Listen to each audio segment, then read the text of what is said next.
Ayan na. Ayan! Hoy! Boss!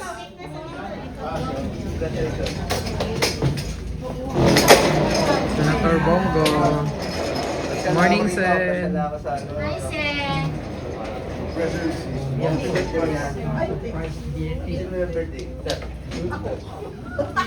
Morning, Sen. Lakas ko naman kay Senator Kong. Kasi naman po, nawala po ako dito bilang senador po, hindi po kay Tatay Igo. So ipagpatuloy po natin, ang importante rito, ipagpatuloy po natin yung legacy ni Tatay Igo.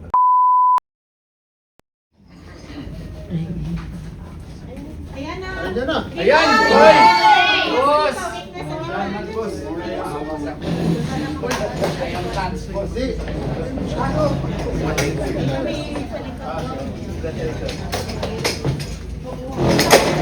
Senator Bongo. Morning, Sen. Hi, Sen.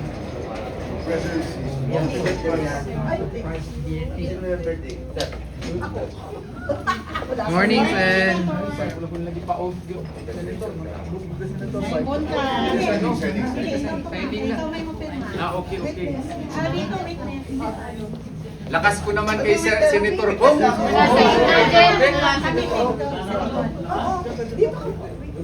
Hindi, kaya kami. Buwan na lang na. Tayo na ako dito. JP, patanggal. Alright. Okay. Check care ba na? Para check care doon, Pete. O lagi? Oo. Nakapusilo nga. Yay!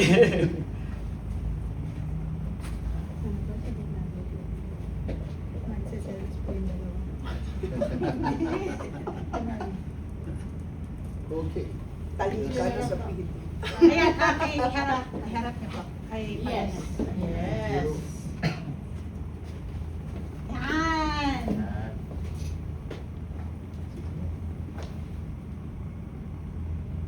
Okay. Tama o? Oh. Puso. Heart, wala sa akin. Heart. Heart. Ganito. Attorney P. Alright. Yan. Okay. Hey! Alright, ang Region 11! Wow! Buhay si Attorney Torion! Buhay ang PDP! Buhay si Senator Bongo! Si Kamandal, mabuhay! Mabuhay tayong lahat! Si Attorney Torion. Dito po ang mga officers, Secgen Wendell Abisado, Attorney Wendell Abisado, Attorney Bigpig, Astra, Penny, and si Attorney Yvette. Sa lahat po ng mga PDP members and officials, maraming salamat. Alam nyo, napasyal po ako bigla dito dahil gusto ko talagang, alam nyo, sobrang busy namin sa trabaho.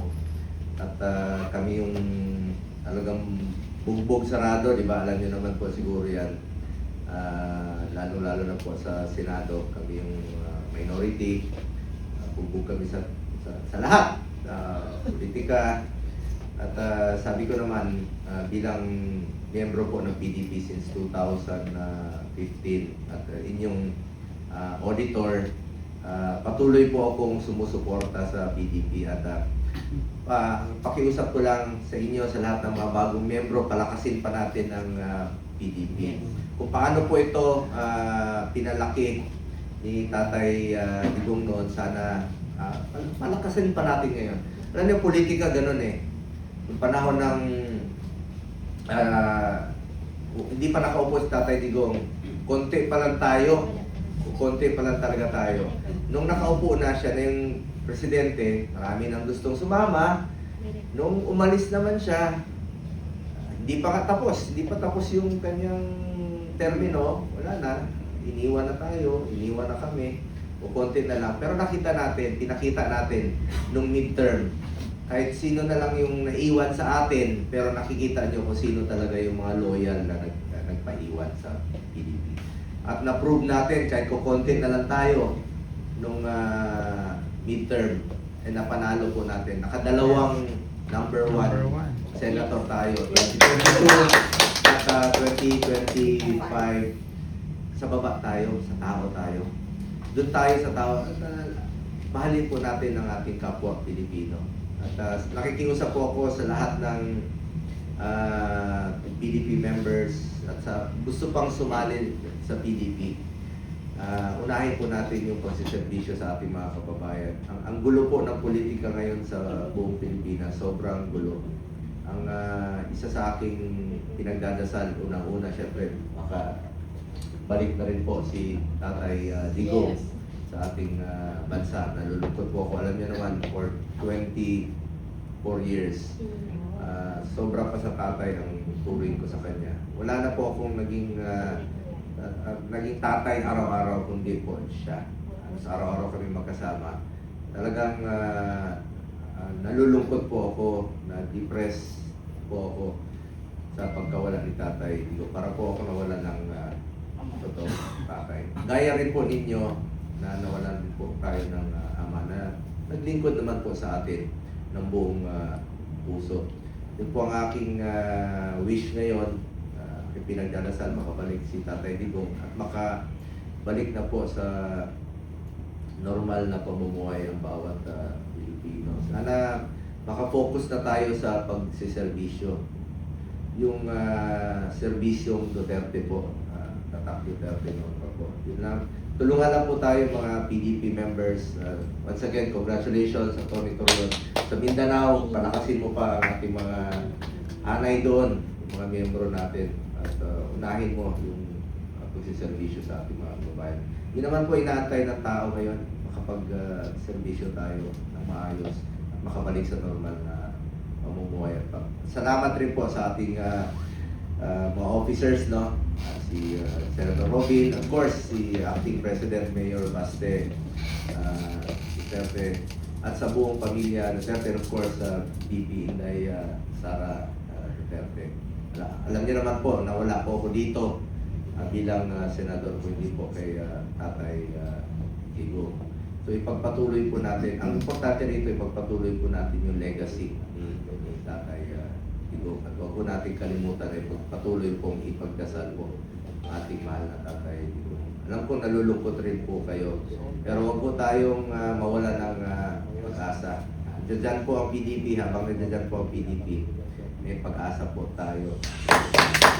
Ang laki na ng ating membership o kumonte, importante po. Alam ng tao yan. Alam po ng tao. Na-prove na po natin ng midterm. Kaya po nating manalo at kayang makabalik po muli ng PDP as isa sa pinakamalaking partido po sa buong Pilipinas. Maraming salamat po sa inyong pagmamahal kay Tatay Digo. Maraming salamat rin po sa inyong suporta sa PDP. Mabuhay po ang PDP laban. Salamat ha, bigla tuloy ako. Bigla ako ngayong araw na ito na ako pa nagsalita dito. Actually, pasya lang po ako dito sa headquarters. Dahil na-miss ko na rin po ang kasamahan natin sa PDP. Naging busy po kami sa trabaho. Sarado kami sa politika. Alam niyo naman ngayon, isa pang miyembro natin na na-miss na rin natin si Senator Bato de la Rosa. Ayun sinasabi ko na kami nga ni Senator Robin Padilla, yung mga number 1 sa Senado, pero kami yung medyo talagang na sideline po sa gilid. Ganun po ang buhay, ganun po ang politika. Habang buhay tayo, may pag-asa. May Panginoon naman po, nakikita niya kung sino po yung nag-satrabaho. Maraming salamat po. Mabuhay po kayo na. Buhay si Senator Bongo! Maraming salamat, Senator. Alam niyo, nakakatuwa kasi gusto ko naman po ipapatid kay Senator, hindi ka bigla-bigla dahil ang headquarters po ng National PDP is aming tahanan. So, very much welcome po ang atin pong minamahal na Senator Bongo. Palakpakan naman natin siya ngayon. At syempre, para po sa pagtatapos ng ating pong seremonya ng pagkilala sa bagong pong presidente at nangunguna sa Region 11, si Atty. Torion, palakpakan naman po natin ulit. Sa pagtatapos po ng seremonya, bigyan po natin ng pagkakataon, makapagsalita at makapagpasalamat ang ating pong pinagmamalaki, ang Secretary General ng PDP National, Kawendel Abisado. Ulit po, maraming salamat sa inyong pagdalo. Napakahalagang seremonyang ito. Pinapasalamatan natin si Senator Bongo sa kanyang pagbarito at pagsama sa atin sa mahalagang araw na ito. Ang kapwa ko original na PDP, si David Garcia, Regional President ng Region 12, ating bagong hirang na Regional President ng Region 11, si Atty. Israelito Torion, at ang mga bumubuo ng ating partido, ang mga kababaihan na katangi-tangi, Kaibet, Astra, Katelli, at ang ating staff, si Jenny, at si Toby, at lahat pa na bumubuo ng ating Team PDP dito sa NCR. Naalala din natin, pagamat wala siya dito, ang ating acting chair, Secretary Al Cusi, at ang ating benefactor, ang ating national headquarters, ang aking bigyan matali, higit ng 4 na dekada, si City Administrator Bernie Ang. At sa inyong lahat, salamat po sa muli. At sana po huwag natin kalimutan na nakasaad sa Proverbs chapter 3 verses 5 and 6. Trust in the Lord with all your heart and lean not unto your own understanding. In all your ways, acknowledge Him and He will direct your path. Maraming salamat po. Buhay ang PDP! Picture, titig mo. Salamat kay Senator Bongo. Salamat kay Kabit Vika. Salamat kami daw. We miss you.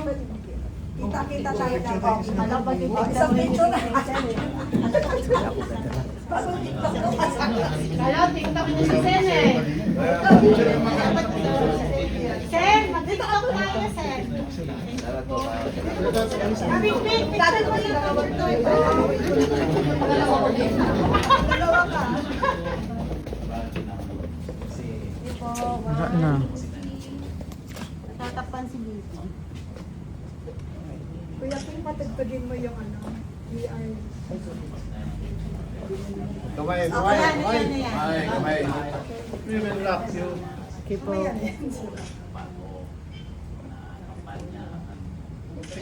Ayan. Para sa akin.